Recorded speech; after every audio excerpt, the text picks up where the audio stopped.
कार्तिक मास महात्म्य कथा भाग 2। जय श्री हरि विष्णु। मित्रों आपने पिछले वीडियो में कार्तिक मास महात्म्य कथा का भाग 1 का श्रवण किया था। अगर आपने पिछली वीडियो में कार्तिक मास महात्म्य कथा का श्रवण नहीं किया है तो आप हमारे पिछले वीडियो में जाकर श्रवण कर सकते हैं। मित्रों, कार्तिक के पूरे माह में पवित्र नदी में स्नान करने का प्रचलन और महत्व रहा है। इस मास में श्री हरि जल में ही निवास करते हैं। मदन पारिजात के अनुसार कार्तिक मास में इंद्रियों पर संयम रखकर चांद तारों की मौजूदगी में सूर्योदय से पूर्व ही पुण्य प्राप्ति के लिए स्नान नित्य करना चाहिए और कथा का श्रवण करना चाहिए। कहा जाता है कि जो भी प्राणी कार्तिक मास महात्म्य कथा का पाठ करता है और लोगों तक इस पावन कथा का संदेश पहुंचता जाता है, उन्हें हरि विष्णु पुण्य फल की प्राप्ति देते हैं। तो मित्रों, एक बार सच्चे दिल से कमेंट बॉक्स में जय श्री हरि विष्णु भगवान अवश्य लिखें, ताकि प्रभु की कृपा हम सारे भक्तों पर बनी रहे और हम सारे भक्तों के जीवन में आने वाले दुख विपदाएं प्रभु अपनी दया की दृष्टि से समाप्त कर सके। तो मित्रों, चलिए एक बार फिर से इस कथा का श्रवण करते हैं। तो मित्रों, आप इस कथा को बिल्कुल भी अधूरा न छोड़े। शास्त्रों में कहा गया है, कथा को अधूरा छोड़ देने से कथा का फल नष्ट हो जाता है। भगवान श्री कृष्ण आगे बोले, हे प्रिय, जब गुणवती को राक्षस द्वारा अपने पति एवं पिता के मारे जाने का समाचार मिला तो वह विलाप करने लगी। हाँ नाथ, हाँ पिता, मुझको त्याग कर तुम कहाँ चले गए? मैं अकेली स्त्री तुम्हारे बिना अब क्या करूं? अब मेरे भोजन वस्त्र आदि की व्यवस्था कौन करेगा? घर में प्रेम पूर्वक मेरा पालन पोषण कौन करेगा? मैं कुछ भी नहीं कर सकती। मुझ विधवा की कौन रक्षा करेगा? मैं कहाँ जाऊं? मेरे पास तो अब कोई ठिकाना भी नहीं रहा। इस प्रकार विलाप करते हुए गुणवती चक्कर खाकर धरती पर गिर पड़ी और बेहोश हो गई। बहुत देर बाद जब उसे होश आया तो वह पहले की ही भांति करुण विलाप करते हुए शोक सागर में डूब गई।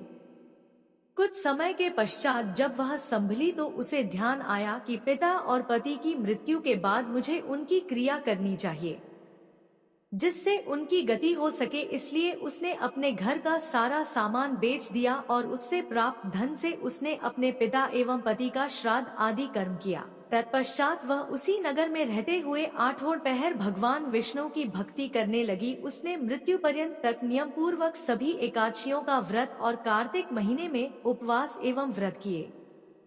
फिर श्री कृष्ण भगवान बोले, हे प्रिय, एकादशी और कार्तिक व्रत मुझे बहुत ही प्रिय है। इनसे मुक्ति, भुक्ति, पुत्र तथा संपत्ति प्राप्त होती है। कार्तिक मास में जब तुला राशि पर सूर्य आता है तब ब्रह्म मुहूर्त में उठकर स्नान करने व व्रत व उपवास करने वाले मनुष्य मुझे बहुत प्रिय हैं, क्योंकि यदि उन्होंने पाप भी किए हों तो भी स्नान व व्रत के प्रभाव से उन्हें मोक्ष प्राप्त हो जाता है। कार्तिक में स्नान, जागरण, दीपदान तथा तुलसी के पौधे की रक्षा करने वाले मनुष्य साक्षात भगवान विष्णु के समान है।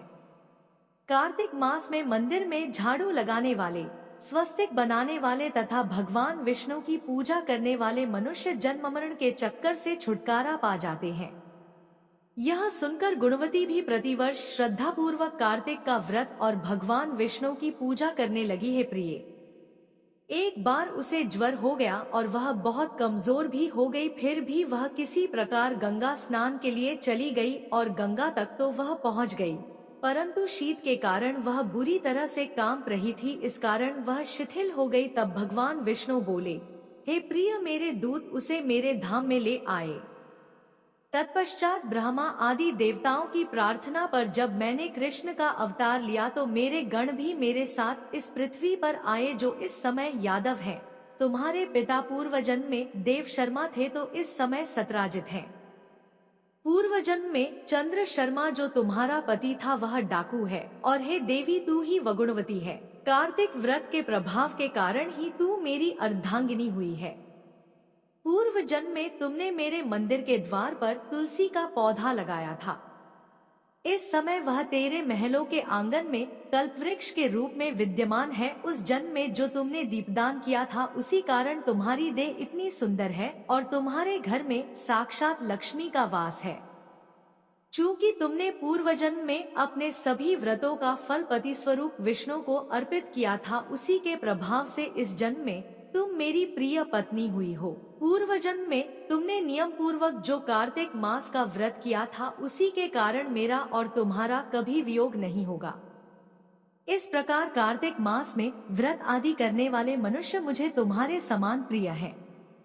दूसरे जब तक यज्ञ दान आदि करने से प्राप्त फल कार्तिक मास में किए गए व्रत के फल से बहुत थोड़ा होता है, अर्थात कार्तिक मास के व्रतों का 16वां भाग भी नहीं होता है।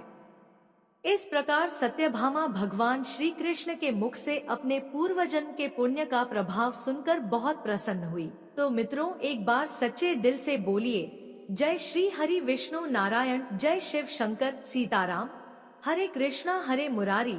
मित्रों, आपको यह कथा सुनने में अच्छी लगी तो चैनल को सब्सक्राइब कर ले, वीडियो को लाइक कर ले और अपने दोस्तों के पास शेयर कर दे। मिलते हैं अगले वीडियो में। धन्यवाद।